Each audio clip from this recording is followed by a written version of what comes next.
বলছে ওই জিনিসকে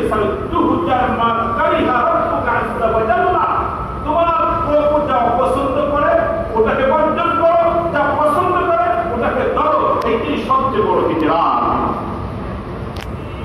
আর আমরা হলো আল্লাহ যেটা পছন্দ করেন ওইটা করবো।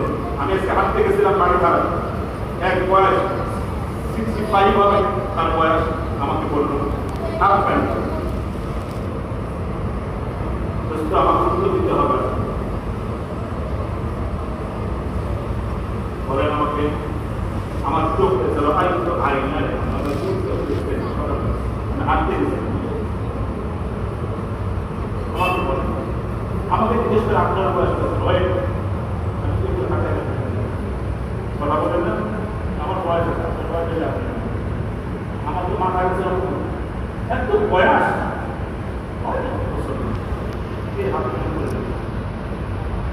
হায়া লজ্জা খুবই কিছু না।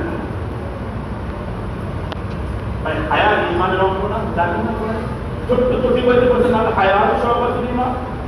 এই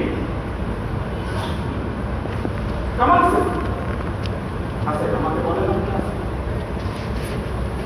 এখন নিজে যদি কাপড় ওঠে কোনো হবে না নাকি হবে দায়নি ফরজ না, দায়নি ফরজ জানে না তার খবর খালি পারে আতালে বাতালে কথা ওলামাদের পিছনে খালি দৌড়ে, আলেমদের পিছনে খালি দৌড়ে যতদিন বেঁচে আছেন ওলামাদের পিছনে দৌড়বে। সুলতান মধুর সংগ্রহের জন্য পাহাড় চূড়ান্তে চলে যায়।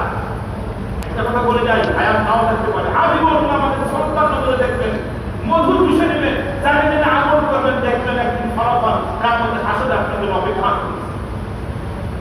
লেখে দেখেন আমার কথা। আপনার মাঝে আর আলেমদের মাঝে আর সৃষ্টি হবে না, প্রাচীর সৃষ্টি করবেন না, দুনিয়া বলছেন আখেরাত বলছেন।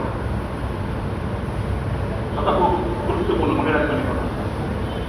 আমার জানার ব্যাপারে এত দুর্বল অবস্থান কোথায় আছে কেন আমি পারলাম না এটা করতে, বলেন আমাকে।